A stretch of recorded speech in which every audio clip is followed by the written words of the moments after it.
Hello and welcome to In Conversation With. I'm Sarah Parsons, Features Editor of Cosmetics Business, and today I'm in conversation with Evie Lyons, CMO of data-driven marketing platform Traackr. Welcome. Thank you, Sarah. Cool. So beauty is in a really interesting place right now, specifically in regards to influencer marketing and social commerce.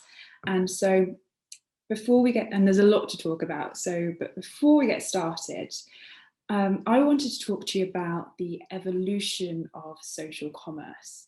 So we've seen Avon, who like to call themselves the original social sellers. They've basically, moving away from their ding dong lady campaign to more digital. And then of course, over the course of the pandemic, we're seeing a lot of influencers, engagement soar. And then, of course, we're seeing Instagram and TikTok and Pinterest all moving into the e-com space. So what do you think of this evolution of social commerce? Yeah, absolutely. It is a really fascinating time. I think, every year in this space, I think is the most interesting year. And then the next year outdoes it, that's for sure. Mm-hmm. I think that for a very long time, social media has been a destination for product discovery. And it's been a great place for consumers to discover products, to get to know brands, and for brands to find their consumers. What we're seeing now is really this shifting of the social media platforms, starting to become destinations for conversion, as well as influencers themselves becoming the last touch as before a conversion on another e-commerce site. So, when I think about social commerce, and I think a lot of organizations are thinking about it this way, they're thinking about it broadly. It's commerce that's taking place either on a social platform or via social media influencers and creators, and that purchase might actually be made on a direct-to-consumer site or another e-retailer site. I think, to me, what is super exciting about this is the potential for social media to go beyond discovery and hopefully beyond conversion too, to become actually a place where there's a shopping experience. I think that with digital media in general, there's been sort of it's very transactional, and we haven't quite as brands, as technologists, we haven't quite found that way to recreate the exciting shopping experience in a digital setting. And so I think that's something that, the Avon ladies their sort of reinvention is really interesting, because they're probably, one of the first cosmetics brands to really create an immersive shopping experience. And if we can crack that online as an industry, I think it'll be really exciting. Yeah, for sure. And we're seeing, like you mentioned Avon, but obviously like the L'Occitane and Body Shop, they're all, I guess, going back to their roots in that sense and modernizing it and kind of merging with what lots of other brands are, massive success stories in terms of like influencer marketing. So it's really interesting space. So we mentioned brands, and there are some that have reported amazing stats because of their partnerships with influencers. So I know CeraVe's had an incredible growth, Youth to the People, Glow Recipe, and so many others. And that's really, people are saying, because of COVID and because they're consumers are locked down, spending more on time with online shopping and watching influencers. So what do you think is, I guess, as we're coming out of the pandemic and as of lockdowns, what do you think of the overall influencer marketing landscape?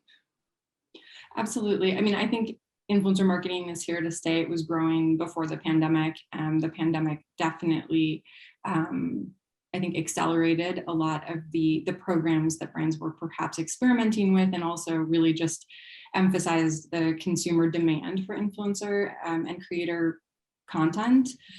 So I would say, it's here to stay. It's officially part of the marketing mix. I think it's really interesting to see this convergence of social commerce and influencer marketing. I think, kind of going back again to this idea of product discovery. I think the current state is that people are trying to figure out the role influencer marketing can play further down the marketing funnel. So moving beyond just product discovery and consideration, and pushing it all the way to the sale. So I think that's something that's really interesting to see in influencer marketing. It's not something that has been no one's really cracked the code in, I would say, in the United States, in Europe. We certainly have seen that in Asia, but I think that, how is that going to play out in other countries remains to sort of be seen. I think that in terms of like consumer demand for influencer content, I think the pandemic certainly just gave everyone a lot more free time to be on social media.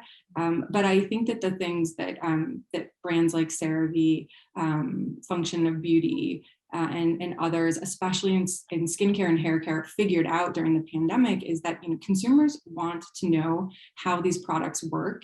And especially products where results can take time, and they're also everyone is trying to understand what type of skin do I really have, and what does my hair really need, and realizing that there's this whole depth of products, and then how do you figure out what's right for you? And I think influencers really tapped into that tutorial type content for these categories outside of like pure makeup over the pandemic. And I think we're going to continue to see that. We continue to see skincare perform well, skincare content among influencer generated content. Cool. And so in terms of, I guess, you mentioned Function of Beauty, and I mentioned CeraVe, and these are like brands with social, I guess, at their core, or very quickly adapted to it. I guess going forward, how can brands adapt to influencer marketing? Yeah, I think that's a really great question, because right now everything is new and everything changes quickly. I think that's the one thing that we've all sort of accepted as the new reality, is things change quickly. So in order to take advantage of new platforms emerging, or new shopping technology, or just new trends in influencer generated content, brands need to set themselves up internally to be able to explore and experiment constantly, but then have the infrastructure in place to identify, oh, that's working, we should focus on that, we should double down. And so I really think that right now, the number one thing that teams can do internally is to build to get the right people in place, get the right technology in place, so that you can run a lot of experiments, run a lot of campaigns, measure the results of that, track that performance, and then make data-driven decisions about that. And that's actually one of the reasons why Traackr recently expanded our campaign management capabilities, to go beyond just paid and organic influencer marketing all the way through to social commerce, including being able to manage an affiliate program from discovery all the way through to paying commission to those influencers, and setting up your own attribution models and integrating with your e-commerce site. So you need a system in place that is going to be able to allow you to efficiently run a lot of different experiments and track where each dollar and each euro is going, and then make decisions based on that, be able to identify the right influencers, the right strategies over time. And I think that's the only way to succeed in a world that's just constantly developing, and that's exciting, I think. It really is. Yeah, I guess that I love the idea of like, be experimental, have that wonderful creative mindset, but be disciplined with yourself in terms of how you measure what is good and what's not. I guess it's really cool. So we've also mentioned some brands already, but are there any other brands who have done particularly well in social commerce? I definitely would. You called them out, CeraVe, Redken. I think they've done a great job just really tapping into the right type of content, that commissioning the right type of content from influencers, which is that really deep in-depth how to use products, explaining ingredients. That's really important. And I think they've done a great job with that. Another story that is really incredible and a little different because it actually is about tying social to in-store, which I think is still important in this world, of course, is Beekman 1802, a goat's milk skincare brand that really has an interesting commerce strategy. They are on the Home Shopping Network. They are in Ulta. They have their own DTC site and managing their influencer program to drive traffic to all of those places. And they've actually had tremendous results partnering with TikTok influencers to get people to go into Ulta and ask for their products. And I think that's interesting. Definitely, certainly not about making that transaction on social, but I think making sure that you as a brand are just thinking about all of your channels and designing programs that are very specific to your ultimate sales objective is very important. That's interesting. So have you noticed that brands who, with influence marketing, social commerce and tracking that, do they treat it very separately to their in-store and that marketing avenues as well, or is there should be a bridge between the two?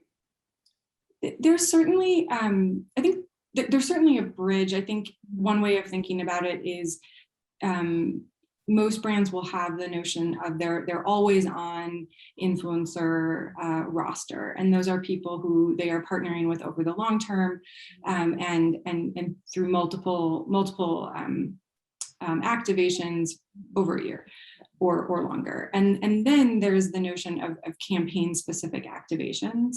And I think that's where it's very important to be very deliberate about what you're trying to do and matching the entire campaign, including the influencer selection, the content that you're asking to be created, in the way that where that content will be shared, and that needs to match the objective. So if you're trying to raise awareness about a new product, that's one thing. If you're trying to drive sales in store, that's something else. If you're trying to introduce your audience to purchasing directly through an Instagram cart, that's something else. And so I think where you see a lot of success is when brands are very specific with their influencers about what their objective is, while giving the influencer the creative freedom to meet that brief in the way that they would for their audience, right? So that's where you see, and I think that's, for example, what Beekman 1802 did so well with the Ulta and their Ulta activation with their TikTok influencers. The content was just creative and it really fit the influencers' own style, while also being very explicit, like, here's what you got to go to next, go to Ulta, check it out, ask for this. And so I think that's really the art. Mm-hmm. Absolutely. And I guess like you said, it goes back to that experimentation, doesn't it, on all sides, from the influencers, the brands, everything. So in terms of social commerce, we've talked a lot about what it has been like, and in terms of COVID and coming out of COVID, but where do you see it heading? I think that the notion of product discovery it's increasingly becoming people driven. And so as brands, we need to think about our audiences, where they are hanging out, who they truly look up to and want to associate with, and find ways to merge our worlds with those influencers' worlds. I really think that this is this dynamic is here to stay. Where is all of this headed? I really wish I knew. I think we will see an increasing number of purchases happening on social media. That is for sure. My hope, though, is that we find a way as technologists, as brands, as major actors in this industry, to help shape the future of what social commerce can become. And my hope is that we emphasize the shopping experience over the actual transaction and see where that can take us. You know, I think that there's a lot of exciting things, some pretty wild things in terms of the future of the internet, whether it is the metaverse, NFTs, different ways of exchanging value. I think all of these meta trends out there are really interesting to pay attention to and continue to experiment and see where they will take us. Cool. And in terms of the near future, I would hope that many people watching do have their Christmas campaign sorted out by now. But for those that are still putting some final touches together, what can they do in terms of Christmas and social commerce? Fantastic question. I would love to only think about 5 years out all the time, but no, there's also this holiday season. So interesting. Last holiday season in 2020, we compared the 2020 holiday season to the 2019 holiday season, and we looked specifically at beauty influencer content. And what we found was there was a 21% increase in calls to action in their content, shopping calls to action. So use my discount code, use my affiliate code, swipe up to shop, things like that. So it's hard to predict the future. My assumption is that we will continue to see an increase in this type of activation. And my guess, if I was just to take a guess, is that this is going to at least double this season. I think that brands have gotten a lot more sophisticated in terms of organizing affiliate programs and are thinking this way, and that's why influencer tech like Traackr has evolved to meet these use cases. So I'm really expecting to see a huge surge in social commerce this season. Cool. Now I look forward to reading the report when it comes out after the holiday season. Yeah, and now I'm locked into my bet. Exactly. Cool. Well, you've gone through my questions and so much more. It's been a pleasure chatting to you, Evie. And I hope for everyone watching, they've learned a lot. I know I have. So thank you very much, Evie. That's all today. So yes, if you'd like to learn more about Traackr, make sure you head to traackr.com or visit cosmeticsbusiness.com. We work a lot with Traackr on their reports, as I mentioned. But yes, and if you'd like to see any more exclusive interviews like this, head to our YouTube channel, Cosmetics Business, or visit cosmeticsbusiness.com. Speak to you soon. Bye.